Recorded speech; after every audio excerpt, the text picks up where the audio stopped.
Oi, oi, it's your boy, the Alexander Volkanovski of not using Threads, the official social media app of the UFC. Jack Slack, it's the Jack Slack podcast, and we're coming at you following UFC 314, and I am jubilant, excited, beginning to care again. I'm just so happy to have some fights that mattered. And bonus, they were good. It's been so long. Maybe you could have Pereira versus Ankalaev. That was a pretty important fight. But aside from that, the last 8 weeks have just been dire. Robocop versus Cannonier was a nice break, I suppose. But I left this one a pretty happy camper, if I'm honest. Was there a bad fight on the card? I think most of them were solid. Even the slower ones like Jandiroba versus Jan and Hooper versus Miller were all right. Would have stood out on a worse card. But we'll see what I talk about lots and what I talk about less. Why bury the lead? Let's get straight into it. Alexander Volkanovski versus Diego Lopes. The context of this fight is Volkanovski reclaims the belt that he lost. He was one of the featherweight greats. That division has such a phenomenal lineage. Jose Aldo, Conor McGregor, Max Holloway, Alexander Volkanovski, Ilia Topuria. There's been a couple of interims popped up. Have there been a couple? Yair Rodriguez got one, but basically if you get your hands on the real belt, you're the real deal, and you're probably one of the best fighters in MMA in any division. It is, that title has some merit to it that some of the other UFC belts don't have. Now there is a asterisk on this. The belt was won by Ilia Topuria from Alexander Volkanovski in a very dominant fashion. And then Topuria vacated it in order to go up and pursue the lightweight belt, because that seems to be what the UFC are doing now, having had too many belts held up by these double title fights. Because obviously the guy, if he wins the belt in the weight class above and cements himself as the best in the world there, he's not going to come back down. He's not going to do the weight cut if he's comfortably the best in the world in the division above. He'll just go there.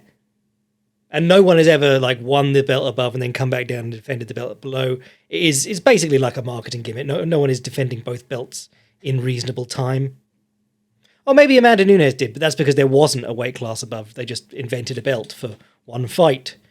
But anyway, they've made this new thing with Topuria. He's going to fight either Charles Oliveira or straight into the Makhachev fight. I can't remember if there was an official announcement of that, but if he loses to either of those guys, or beats one and then loses to the other, do you think he's going to hang around at lightweight? No, he's going to come back down, which kind of complicates things for Volkanovski and takes a little bit of shine off that belt. But it was a great fight, and it's always great to have a nice fairy tale ending to your evening of fights. Diego Lopes might not have been the next best challenger for the featherweight belt. If you were talking about the two best featherweights who aren't Ilia Topuria, you might say Volkanovski and Holloway, because that's what Topuria's incredible, if short, record hinges on. The fact that he's got 2 wins over 2 of the best ever. But you've also got Movsar Evloev, who's been sort of waiting as the next guy to get a title shot, hopefully at some point. But luckily, he's from a part of Russia where people don't seem to care that much. If he were the same boring guy, but from Dagestan, man, he'd have been pushed into that title fight already. But I thought Volkanovski looked good and won. I saw some very weird takes Diego was robbed, and I'm just going, what? What were you watching? But I thought Diego Lopes gave a decent account of himself. He gave a good account of himself in the toughness, heart, gameness regard. He didn't give a good account of himself in sort of the fight IQ game plan regard. Volkanovski dominated this through fighting well.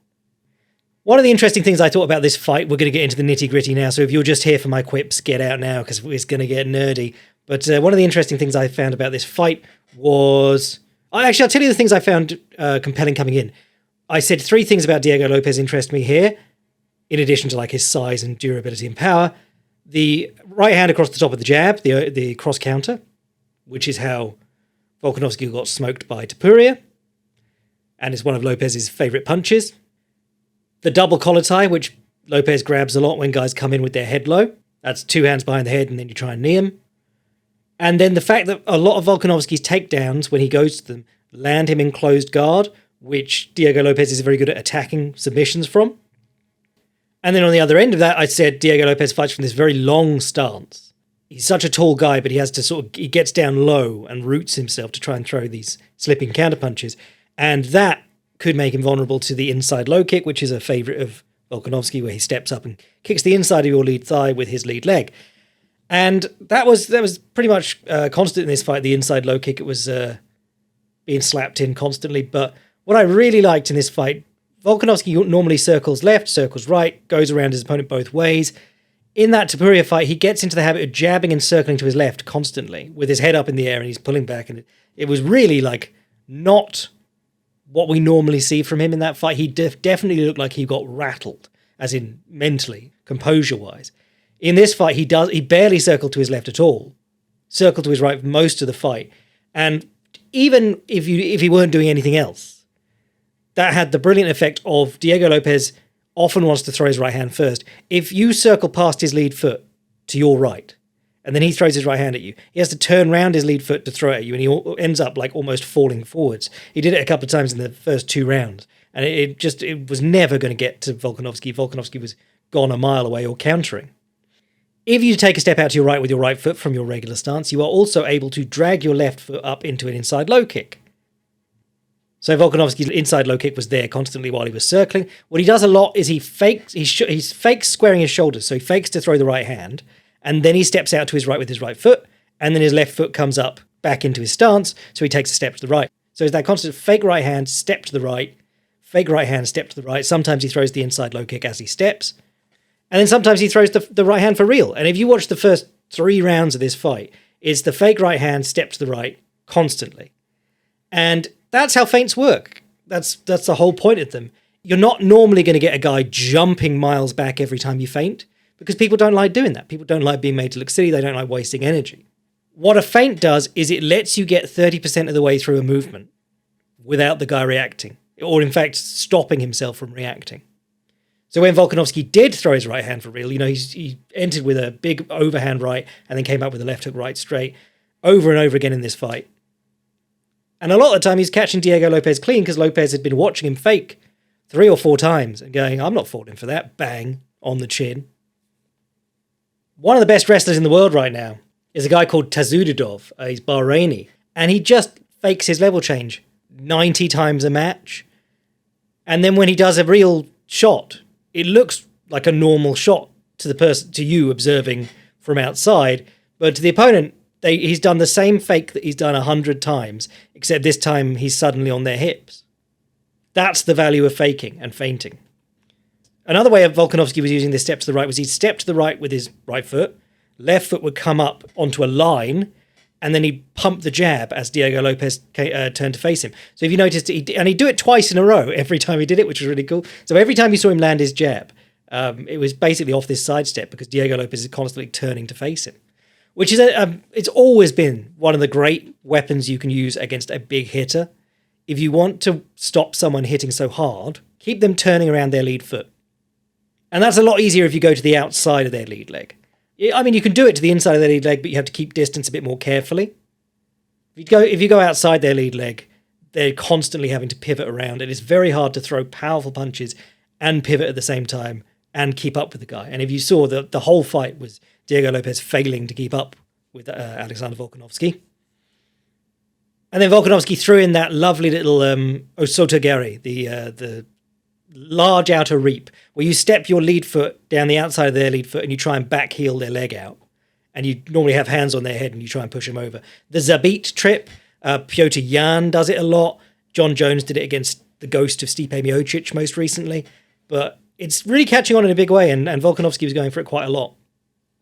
It's interesting because it's a move you don't see that much in judo anymore. But Kimura, the guy who famously did the Kimura, that's what it's named for him, he used to be able to do osotogaris and give people concussions on mats. In fact, that was part of his game plan in his legendary match with Helio Gracie. He tried to throw Helio Gracie so hard that he knocked him out, and he found out that the mats were too soft. So he's like, okay, right, I'll just get on top of him and submit him. Anyway, I think most of the fight was that. It was Volkanovski's game plan paying off well. Lopes had some success in little exchanges and scraps. And we were talking about this the other week with defensive fighters. I was saying the thing about defensive fighters and fighting generally is that normally when you finally catch a great defensive fighter and you chin him, you find out he's got a really good chin, and it's really deflating to you because you're like, oh, it took me so long to land something good. Because fighting has a way of weeding out people who can't take a great shot. Volkanovski doesn't have the greatest chin of all time, but he's got great recovery abilities and he's got a decent chin. But the reason I bring that up is because even if you do an excellent game plan, you are going to get hit some. There were people reacting to his post-fight presser, going, what the fuck happened to his face? Like they were shocked that he looked different to at the end of the fight. Let me know you've never seen a fight before without saying you've never seen a fight before. Like your face doesn't stop swelling the moment the other guy stops hitting it. The reason that almost everyone wears sunglasses at pressers, certainly in boxing, is that you tend to look like shit, even if you've had a pretty successful fight. But Lopes caught him a couple of times with decent stuff. Lopes was looking for the right uppercut constantly, which, in theory, you say you're fighting a shorter fighter. You've seen Volkanovski uses the right hand and weaves a lot. He dips his head low a lot of the time. The right uppercut is a good shout. But because he was chasing after Volkanovski the whole time, to his left, he was having to throw his uppercut across himself, and it was just like not working at all. Landed it a couple of times when he was able to get Volkanovski into an exchange, but he should have been basically the whole fight. If you wanted to train Diego Lopes to fight Volkanovski again, and it could happen, down the road, you're teaching him to cut the damn cage, and you're teaching him to throw stuff to his left. When you're following someone around the cage, and certainly you don't want to be following them, but when they're circling past your lead leg, you have to have things that can catch them and hold them still for a second. So in MMA, the wheel kick is a real treat there. I mean, it's a bit more high risk, high reward. But the back kick to the body is another fantastic one. That was Conor McGregor's answer, because he stood so bladed. He was southpaw, so it was his left back kick to the body. But he stood so bladed that if the opponent circled past his lead foot, he couldn't really hit him with a right hook. So he'd spin into the back kick, and it worked really well for him. But if you want a combination punch, which is what Diego Lopes wanted to do, you need to be able to, and his shoulders were very square, so he should have been able to do this, but you need to be able to step out to 10 o'clock with your lead foot and throw a wide, slappy left hook just against their guard or against their body. If you know they're going to duck under it. A great example of this in a boxing match is Willie Pep versus Sandy Sadler. We have footage of that one, but Willie Pep, obviously, the will o' the wisp, very hard to hold down and hit at all. And Sadler just throws to the body whenever Pep's along the ropes and circling one way or the other. He throws to the body because he knows you can't duck that. And if you land against the guy's guard, you can physically hold him in place momentarily while you start throwing the rest of your punches. The other ones are round kicks to the body. Fantastic for pinning people down, and then you come in with your hands afterwards. And low kicks. I mean, for the love of God, I've been saying this about Jessica Andrade for over a decade at this point, but if she had an inside low kick, she'd be dangerous. When the guy starts circling on the cage, he's presenting the inside of that lead leg to you. So if you step up and kick inside his lead leg, you can either pick it up and then come in with punches afterwards, or he's going to pick it up and check, and you can step in with punches because he's on one leg. So these are all things you'd have him working, Diego Lopes. I'd have him working on stepping out ahead and throwing, or slapping with the lead hook wide, and then following up with a second lead hook or a left uppercut, stuff like that, to make Volk cover, left hook into right uppercut, but constantly building off stuff that's coming in from his left side, because he was just following Volkanovski throwing right hands as Volkanovski was circling away from them. So I got to about halfway through the fourth round. I watched these the morning afterwards because I'm British and not looking to build on my insomnia or make myself miserable. The fantastic thing about watching fights afterwards is you know if your bets have hit. So you know whether you're in a good mood or a bad mood to begin with. But you can wind through all the bollocks, which, I mean, every UFC broadcast is filled to the brim with bollocks. Every surface is advertised on. Every second of airtime that's not Joe Rogan talking about how Bellator actually sucked is John Anik reading out an ad read. But I'd seen people getting like mad about Diego Lopes, he dropped him or he hurt him or whatever, and Volk was just running. And I was halfway through round 4 going, he's not running, he's making him look like trash. And then he got hurt. And then a lot of that fight is him on his bicycle, getting away from Diego Lopes, and there's no other way to say it than running, or I suppose you could call it ring generalship. But that's when Diego Lopes' inability to cut the ring was really obvious, because he had a guy who was in trouble and he's just running after him. And I'm telling you who wouldn't be doing that. Ilia Topuria. Ilia Topuria has made it... Like, Ilia Topuria doesn't have fancy combinations. Ilia Topuria has not reinvented the wheel. Topuria has demonstrated that if you have the footwork to actually pressure someone towards the cage, they're going to really hurt themselves in the course of that. Like, Volkanovski got caught jabbing with his chin up, panicking along the cage against Topuria, because Topuria kept pressuring towards the cage and going, as soon as you circle towards my right, I'm going to bang you with this overhand. And if you circle towards my left, I'm going to bang you with the left hook. Whereas Lopes was just lumbering after him and was so uncomfortable throwing punches from his left that it didn't, he was completely ineffective. I mean, it didn't help that he was in this like long stance all the time. If you're going to cut the cage or the ring, you need to square up a bit. Like, his shoulders were square, but his feet are miles apart. And Lopes, when he jabbed, it worked pretty well. That was the other annoying thing. One of the things about like that sidestepping sort of little system that Volkanovski was demonstrating is that if the opponent jabs at him while he's doing that little sidestepping stuff, he can use his lead hand to inside parry, so left hand inside their jab, slap it down and throw his right hand over the top, which is really nice. But when Diego Lopes jabbed, for the most part, he wasn't punished for it, which is the beauty of the jab. Like, it's the punch that everyone trains to counter the most because it's the one that everyone uses because it's the safest, or should be using. But equally, it's a pretty safe way to attack if you are aware of the opponent and you're mixing up your variety. Not every jab is the same. If you throw every jab like, oof, I want to punch through that guy's head, then you're going to be very easy to read and counter. If sometimes you're flicking it, sometimes you're half-heartedly throwing it at like 50% speed, and then sometimes you're going 50% speed on the first one, 100% speed on the second one. That's how you do well with a jab. And I think Diego Lopes is one of those fighters who doesn't like missing. It's probably something to do with the gas tank too, but Volkanovski, obviously known as a volume fighter, to do that you have to be confident in your gas tank, and you also have to be fine with missing.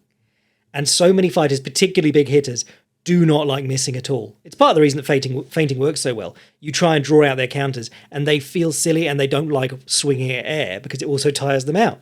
But Diego Lopes, to teach him to jab properly, you would have to say, like, the jab doesn't need to land. You just need to be putting it out there so that you can land him, so that you can land other stuff. It's a hard thing to do. It's a mental thing. Oh, and when Volk took him down in the first, or was it the first or second round, he did end up in his closed guard almost. Like, he was standing over him, he still got pulled into his closed guard. So that was quite interesting. But yeah, good fight. I thought Diego Lopes, I did think this coming in, I thought he was a bit of an overachiever. He has stuff that makes him very interesting, but his technical and tactical skills are not close to what his physical attributes are. He's a tough fight because of who he is, as in, like, he can just do the same thing in every fight and he's a tough fight, but he's not a changing fighter. He doesn't bring in a different game plan. He doesn't show you new looks every fight. It's not, I feel like if you've worked him out once, it's going to be pretty easy, unless he does go away and change, significantly. I think it's going to be pretty easy to do it again.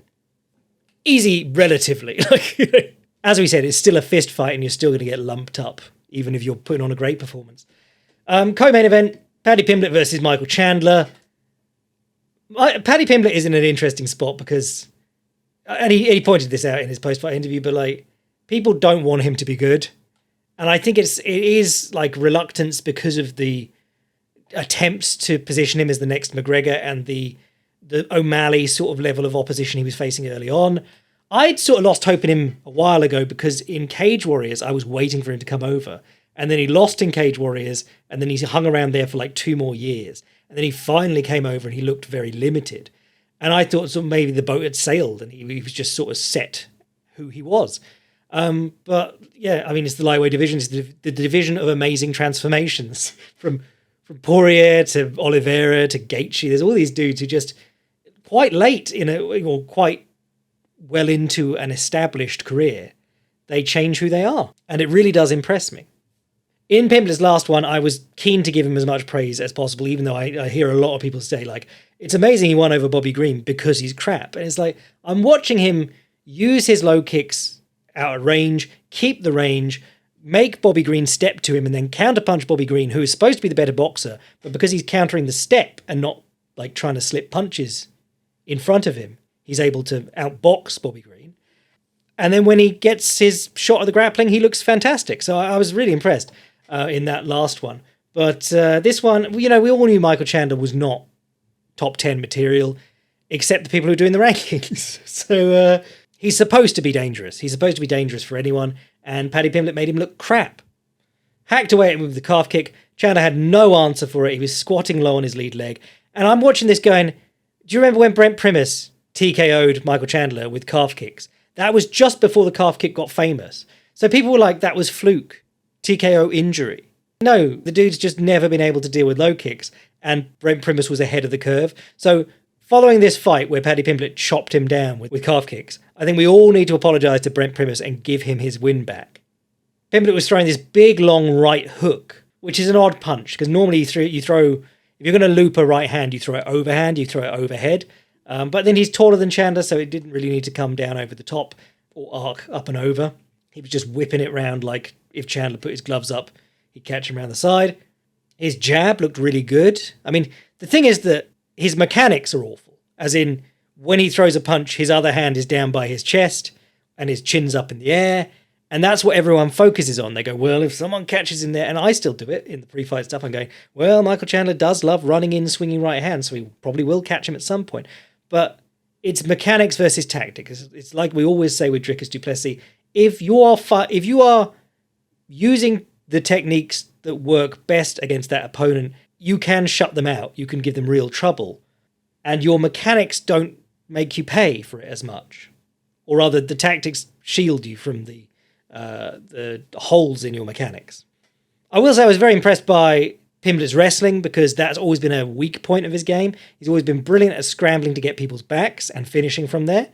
He's always been very bad at getting people down. He used to wear the Kazushi Sakuraba shorts, and then he'd shoot these bad singles and go to his knees, and the guy would be elbowing him in the head while he was trying to finish this single for the best part of 3 minutes. And he didn't really do that in this one. He jumped a triangle attempt, which was crazy, along the cage. But he's doing a great job of getting a body lock and picking Chandler up and throwing him. I mean, he looked absolutely massive, and not in the he put on a ton of fat between camps and he's just too big for this division or whatever. He looked like a guy who is a professional weight cutter, and he just muscled Chandler around for most of this fight. Got on his back a few times, didn't finish him in the second, but you could see Chandler, like at the end of the second round, he was looking around like, oh, I wish I could do that cool thing where I jump through the air and everyone forgets that I just got my ass kicked for a round and a half. There was a beautiful bit of guard passing in this one where Pimblett was in Chandler's half guard. He went underneath, he put his elbow underneath Chandler's armpit and turned to face Chandler's legs in, octopus guard for the bottom guy, but octopus passing for the top guy, which Marcelo Garcia was very good at. Damian Maia too. And the great thing about it is that you can start passing their guard, you can start freeing your leg so that you're in side control. And their one reaction is going to be to turn into you. And if they turn into you, you go to their back because you're already under their armpit. And that's what Paddy Pimblett did. He got straight on Chandler's back off the guard path. And then in the third round, he battered him. Chandler looked bad. Pimblett looked great. Post-fight speech was hilarious. I love swearing every other word. And then when you want to call someone a name, pick something really silly like mushroom or sausage. It tickles me. It's interesting because even after this fight, it's been like, oh, Paddy Pimblett's had the matchups that could be, best used to position him into the top 10. It's all been set up for him or something like that. It's okay to say, like, there are tough guys outside the top 10 and his next fights are probably going to be tough because now he's fighting other people in the top 10. Yeah, Chandler shouldn't have been in the top 10, but he was. And every time he fought, people were happy to say, oh, but he's always exciting and he always almost wins. Who else we got in the top 10? I mean, Moicano, that's a fun fight. Dariush hasn't been seen in a while. Gamrot, that's a fun fight, which again, I could see Paddy Pimblett winning that. I could see him winning or losing by split decision because that's the only outcome of a Gamrot fight. Chandler, who's just beaten. Hooker, who, he has had real problems with grapplers if he can't guillotine them. Poirier, who's retiring after his next one and probably doesn't want to fight Paddy Pimblett for that last fight. Holloway's in the rankings. I'm pretty confident he said he's back at featherweight, so I don't know why he's there. Gaethje, Oliveira, Sarukian, and then Makachev. So it's like, yeah, there's 4 guys up there who are absolute killers, but you earn the chance to fight them. That's the name of the game. Any other fight in that division, it's like, yeah, I could see Paddy Pimblett winning it. I'm not saying I'm seeing him winning it 100% of the time. I'm just saying that I could see a route for victory for him. I think Grant Dawson's in there sneaky as he's ranked number 14, but that's a sneaky hard fight for Paddy. And also maybe Benoit Saint-Denis just for raw physicality. But yeah, I mean, let's not cry too much about like his matchmaking, given that the last two guys he's beaten have been decent. The Tony Ferguson one was sad, though. Speaking of sad, Yair Rodriguez versus Patricio Pitbull. Oh, commentary was bad on this one. Rogan talking about levels, UFC, all that stuff. It's like, what is this? 2008? Am I listening to you commentate about Sokaju versus David Heath or some shit? It was just weird. But then the whole thing, like, it seems like they're getting weird lines given to them because John Anik said the phrase championship opportunity several times last night. And the reason that sticks out is that that's something that Vince McMahon invented because he didn't like title shot. If you've never seen a WWE broadcast, the way that they talk about, like, the way that they used to have to talk about it was like, it wasn't professional wrestling, it was sports entertainment. The WWE universe, he had all these phrases that and then if you ever saw there was a call sheet that someone leaked, and it was just full of these things like, champions don't have belts, they have championships. People don't get title shots, they get championship opportunities. And it's such a weird fixation of his. And I just noticed it rife in last night's broadcast. But anyway, Patricio Pitbull, if you don't know him, one of the greatest fighters to never make it to the UFC if he hadn't just turned up in the UFC. But he's 37 years old. He was already losing when the UFC were able to get him in. Last loss was Chihiro Suzuki, who knocked him out in the first round. Just before that, he lost to Sergio Pettis, who, he was an okay UFC flyweight, but he's a flyweight. They fought a bantamweight, and Sergio Pettis made him look awful. And at that point, you should have been like, if you knew anything about fighting, you should have gone, yeah, Pitbull seems pretty washed. So this is seriously Twilight era Patricio Pitbull. It's just so weird that Chandler's in the UFC constantly losing, and they're hyping him up. And Patricio Pitbull's having a fight where he's doing his classic slow to get started thing. And they're going like, this proves that there's levels. These dudes were both Bellator company guys. They were both like the Bellator homegrown stars. I suppose Chandler did jump two-footed into being the UFC's guy.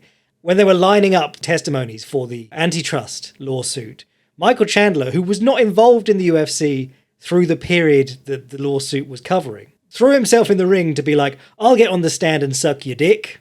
As long as these fighters from 2007 to 2013 get paid less. That's the important thing for me. But anyway, if you've never seen Patricio Pitbull fight, the frustrating part of his fights is that he takes a long time to get going. He hangs around on the end of his opponent's reach. He times a good counter normally. He timed a couple here but didn't land him very well. And then if he's in trouble, he normally goes to his wrestling, and Yair Rodriguez's wrestling looked tight. That's about all there is to it. Pitbull's just slowed down and got old. It was an interesting matchup of, on the subject of weight cutting. Yair Rodriguez is like the pinnacle of weight cutting in the UFC. If you watched him fight BJ Penn, back in the day, it was BJ Penn, but can he make lightweight? He's so big and he's so undisciplined. And then he'd make lightweight and people would go, well, there's no way he'll ever get lower than that. And then, when on the arse end of his career, he goes to featherweight, meets Yair Rodriguez, who looks 2 weight classes bigger than him. And I don't think has Yair missed weight? I don't think it's been a significant problem for him. He might have missed it once. But truly an enormous featherweight. And Patricio Pitbull is not a very big featherweight. He went down to bantamweight, like I said, to fight Sergio Pettis, and he just looked slow there. And that's the other end of it. Patricio Pitbull, he's been up to lightweight. He beat Chandler at lightweight. And he does well because while he's so short, and that's we talked about this in the pre-fight, it's a massive detriment in most regards, being shorter and being shorter than the opponent. But he is both really fast and really surprisingly strong. There's some comical clips of him in Bellator fighting guys who are 2 heads taller than him and just inside tripping them from the clinch. So I don't want to, dump on his performance too much. I think you should go and watch some prime Patricio Pitbull. You can watch all of his knockouts on YouTube for free because he properly banged people unconscious. And in the latter portion of his career, he used a really interesting sort of point fighty karate style, where in his early career, he sort of had to tank damage and try and hit them with the left hook. But I also don't want to take anything away from Yair Rodriguez. He's been off for 2 years and he looked good in this one. Has it been 2 years? No, he hasn't won in 2 years. He lost to Volkanovski, and then he lost to Brian Ortega in a rare quality Brian Ortega performance. John Silva versus Bryce Mitchell. This one had so much more going on than I think. I mean, it is necessary to get people interested in fights. They need to be more than fights for the most part. You need to culture war your bullshit. But I've been around fight combat sports long enough now. I'm pretty good at separating the art from the artist. I'll still pull up the Carlos Monzon highlights, even though he strangled his girlfriend and threw her off a balcony to her death. Sometimes, but I quite like Bryce Mitchell's style. I quite like watching fighters who have to work around physical shortcomings. Bryce Mitchell is not a hard hitter. He does not scare people with his striking, but he has put together a striking game that is annoying for people, and then he's able to hide his takedowns that they know are coming in that quite effectively. Meanwhile, John Silva has just been a fantastic breath of fresh air in this division that was sort of aging out towards the top, coming in as the bonk man. And the fighting nerds are just doing great work. I mean, we'll talk about that with Michelle Alexijuk in the undercard. But John Silva's been one of those fighters where people are sort of waiting for it to, it seems too good to be true that this guy could just come out of nowhere, be almost fully formed as a fighter and just be bonking people unconscious very easily and having great fun doing it and giving us all a great time while he's at it. It did look like there was going to be a bit of drama with the weight because he missed weight for his Charles Jourdain fight and everyone was mad at him about that.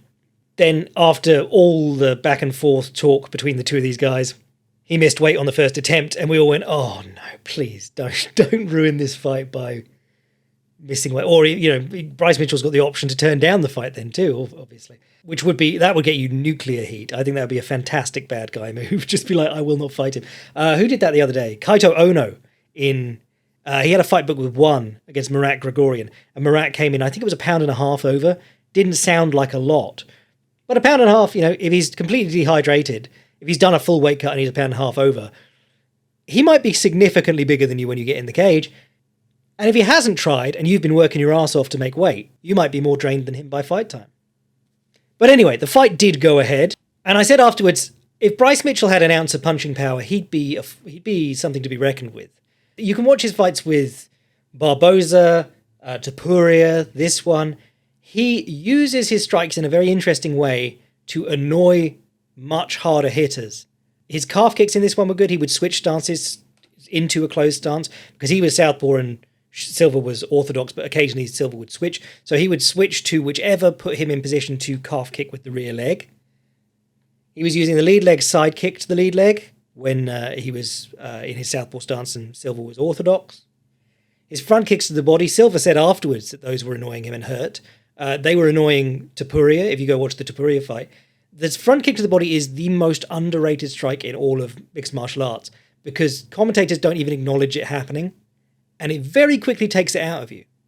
People used to talk about Tony Ferguson's game all the time and be like, oh, the backwards, the spins, the jab. It's got so many elements to it that make him unique. And then you go like, have you noticed how he's front kicking the guy every 20 seconds? Sean O'Malley front kicks the guy every 20 seconds. I mean, he almost finished Merab off a front kick to the body in the 5th round.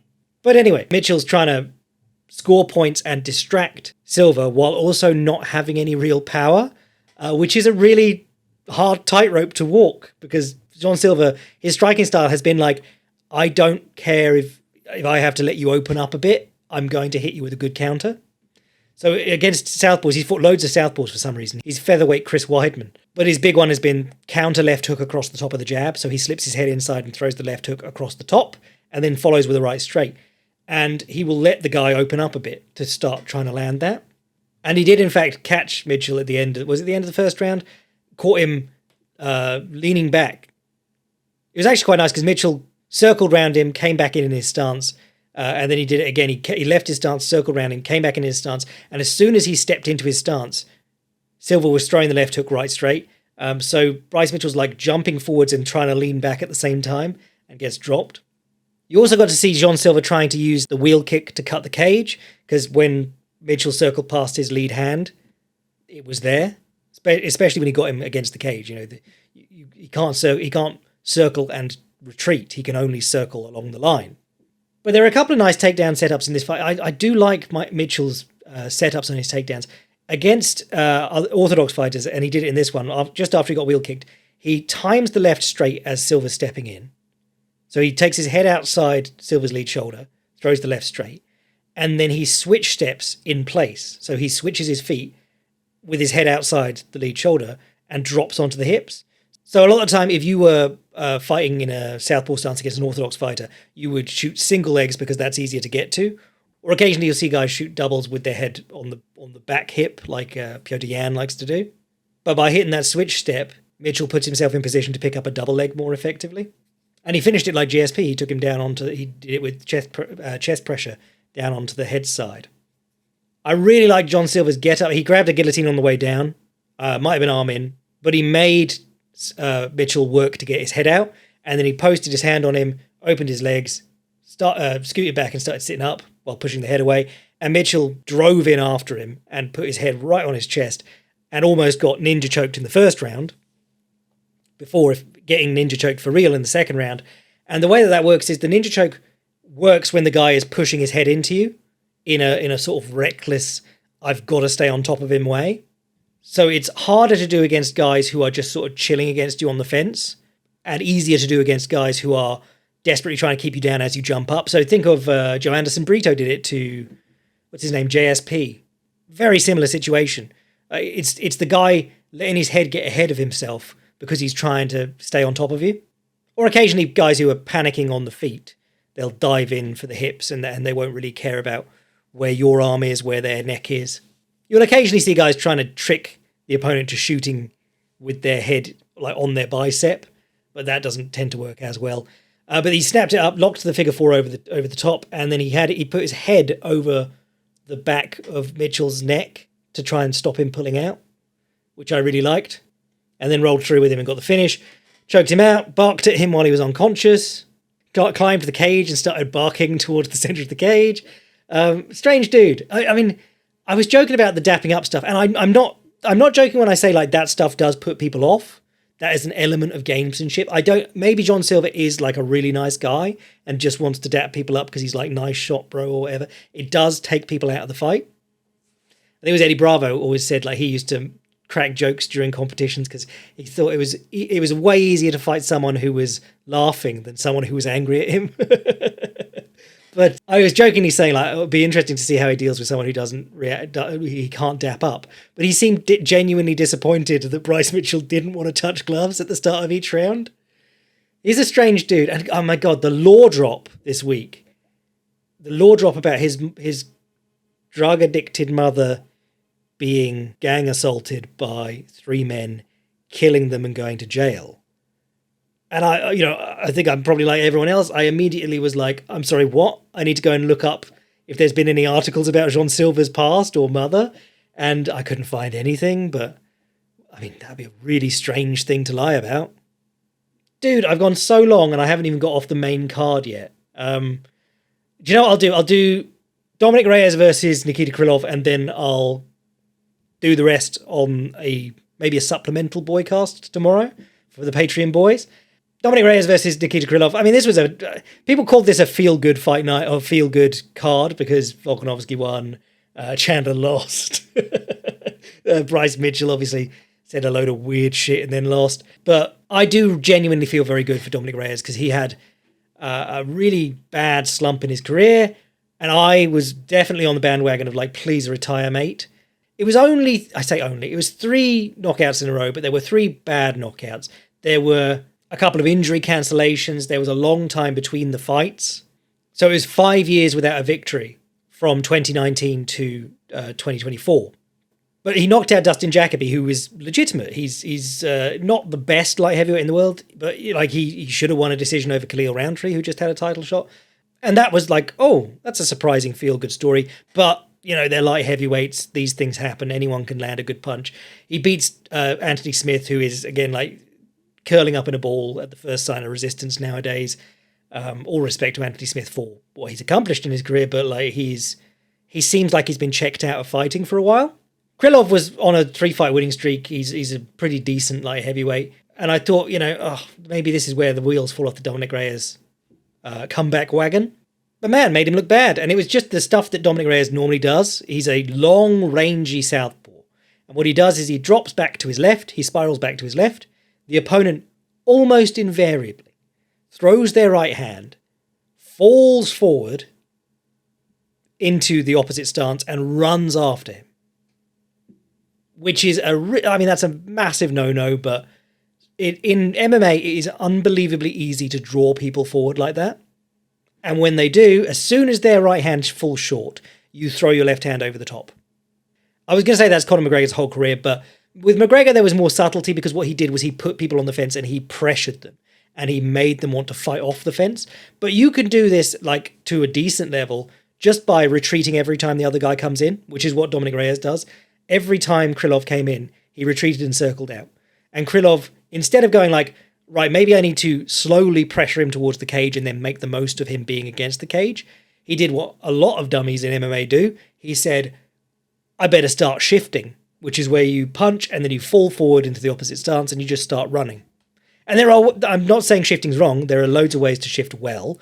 Dustin Poirier, a lot of his biggest connections have been cleverly hidden shifts. The Poirier shift is a masterful movement. Go look up Advanced Striking 2.0 Dustin Poirier. I wrote a whole article about it and illustrated a whole article about it.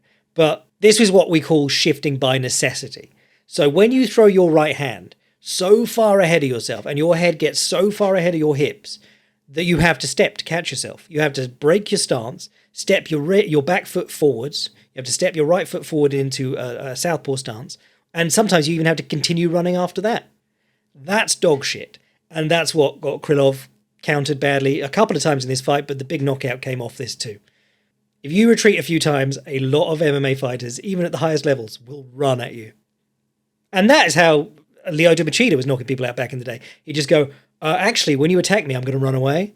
And I mean, Pitbull did this too, Patricio Pitbull. And they'd go, oh, well, if he's going back that much every time, I better really run at him. I better really go through him. And then third or fourth time you did it, he'd go, actually, I'm going to stand still. And you just run face first onto a counterpunch. Go watch Lyoto Machida knocking out Ryan Bader. The dude's feet leave the ground. You can watch his ghost come out of him, like when Tom from Tom and Jerry drank poison. But yeah, lovely to see Dominic Reyes in the win column. Hairline is still... Dude, you have to submit. You got to give in. Because I'm still adamant that his hairline lost him the John Jones fight. The visual of this dude's hair just getting worse and worse throughout the fight, completely soaked, and then you realise it looks like he's aging through the fight, the amount that you notice he's bald, or extremely badly balding. But yeah, really happy for him. So I'll do the rest of it on a Boycast tomorrow. I'm your boy Jack Slack. Sign up to the Patreon, get in on the Boycasts, get in on the articles, get in on the love for your boy Jack. And I will catch you later in the week. Diego Lopes finishing a worse single than the one that Sean Woodson was allegedly TKO'd on against Dan Ige. Bless.